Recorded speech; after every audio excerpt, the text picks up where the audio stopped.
O que é ansiedade? Você se considera uma pessoa ansiosa? Uma vez uma pessoa que eu atendi chegou para mim e perguntou: ansiedade tem cura? E aí eu respondi: não, porque a gente não pode curar algo que nós precisamos. E aí ela se espantou e falou: mas eu não preciso de ansiedade, para que eu vou precisar de ter ansiedade? Então a gente precisa entender o que é a ansiedade, para a gente conseguir equilibrar, processar. A ansiedade é uma emoção e ela é uma emoção muito necessária para nós, né? Como assim? Quando eu vou explicar isso, eu costumo sempre ilustrar com um alarme de incêndio. Então, se você mora num prédio de 20 andares e aí esse prédio tem um alarme de incêndio, ele é útil, claro, porque se estiver pegando fogo, ele vai alertar todo mundo para se proteger, para lutar, para correr e fugir, né? Agora imagine que esse alarme de incêndio ele está desregulado. Aí ele começa a alarmar toda vez que a pessoa liga o fogão. Aí é incômodo, né? Porque não é necessário fazer um alarme se a pessoa ligou a boca do fogão. Então esse alarme ele vai estar desregulado.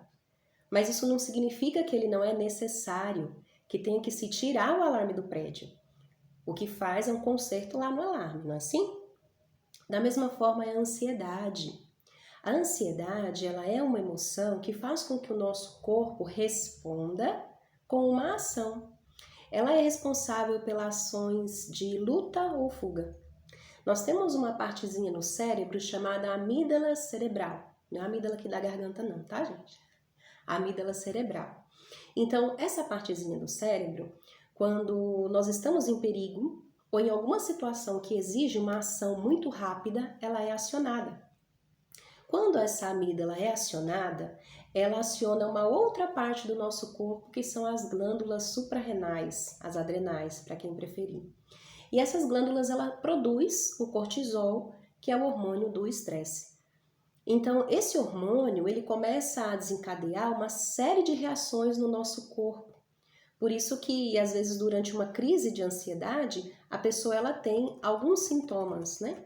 Por exemplo, a pessoa ela pode sentir tremores, suor, sudorese, principalmente nas mãos, taquicardia, às vezes ela pode sentir um desconforto aqui na região do peito, né? Uma dor, um aperto no peito, ela pode ter uma sensação de desmaio, pode ter uma tontura e assim por diante. Esse hormônio ele começa a gerar algumas funções aí no nosso corpo, por quê?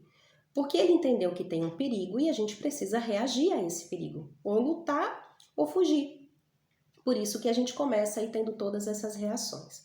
Então ela é muito útil para nós, porque numa situação em que a gente precisa agir rapidamente, é essa amígdala que vai disparar funções do nosso corpo que nos habilitam a fazer isso.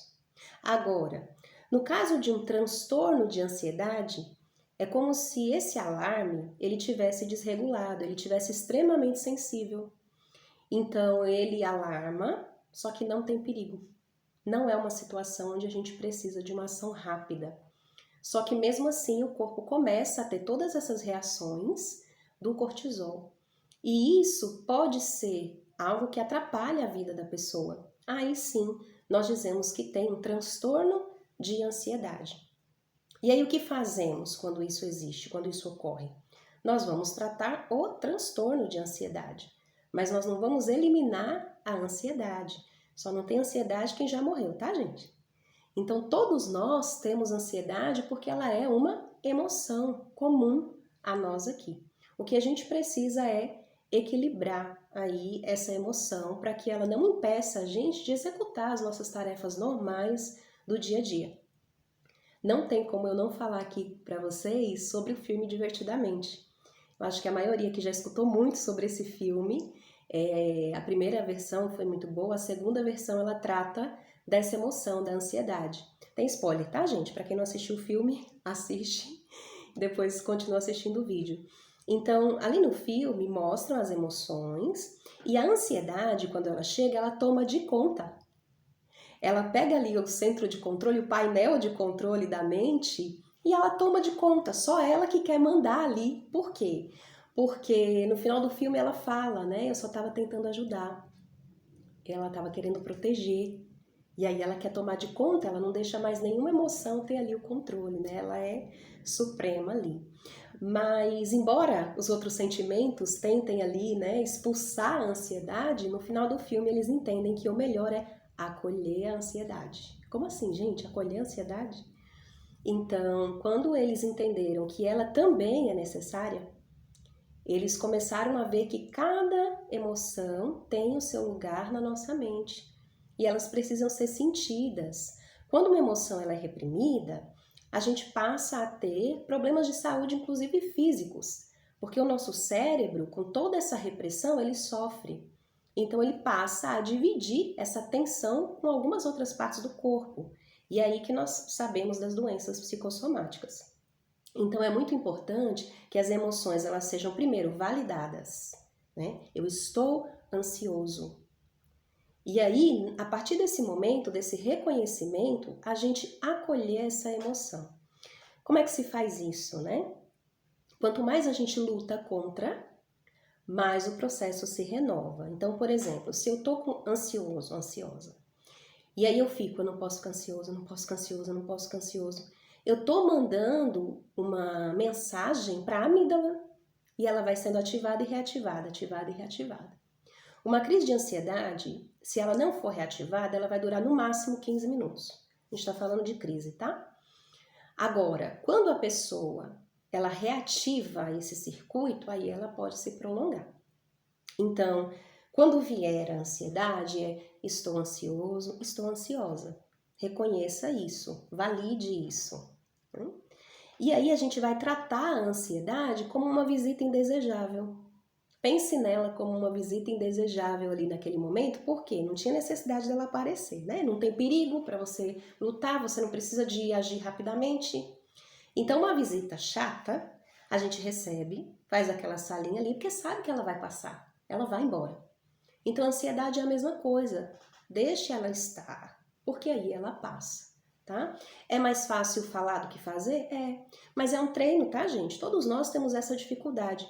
Na minha sessão de terapia com a pessoa, no meu método de tratamento, nós reconhecemos a ansiedade, identificamos a ansiedade e aí existem vários exercícios que a gente pode fazer para que a gente possa equilibrar a ansiedade.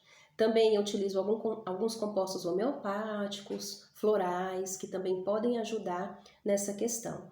E no mais, gente, nós sabemos, né? Exercício físico, uma boa alimentação, ajuda também nisso, porque vai ajudar a gente a produzir neurotransmissores que são necessários para uma boa comunicação cerebral. Nós temos uma outra parte do cérebro que é o nosso córtex pré-frontal, e ele é o nosso raciocínio. Então, se a amígdala cerebral ela deu um alarme e não é necessário, o córtex vai falar assim, amígdala, ó, pode desligar, não precisa mais emitir esse sinal de alarme. Eles vão se conversar. Só que para eles conversarem precisa de neurotransmissores. O nome já diz, né? Transmissores. Eles transmitem as informações de uma parte da mente para outra. Um desses neurotransmissores é a serotonina. Então, quando nós fazemos exercício físico, quando nós temos uma boa alimentação, principalmente uma boa alimentação que faça com que o nosso intestino, com que o nosso digestório funcione bem, nós temos aí uma ajuda para que haja uma comunicação cerebral eficiente. Então, tem algumas coisas que nós podemos fazer para controlar, equilibrar a ansiedade. E uma das coisas que mais são necessárias é controlar o início do incêndio, né? Então, quando já está pegando fogo, é um pouco mais desafiador. Então, onde tudo começa? O que é o disparador dessa ansiedade? O que faz essa amígdala cerebral alarmar sem necessidade? São os pensamentos. Mas é qualquer pensamento? Não. Nós chamamos esses de pensamentos disfuncionais. São pensamentos automáticos. Nós não precisamos nos esforçar para tê-los, eles vêm automaticamente e eles ativam a amígdala porque ele faz com que pareça que nós estamos em perigo, que nós precisamos de proteção. No próximo vídeo eu vou falar mais sobre pensamentos e como nós podemos aí visualizar, ficar atento aos nossos pensamentos para que possa nem começar esse processo de disparar esse alarme sem necessidade, ok? Combinados? Então, vejo vocês no próximo vídeo.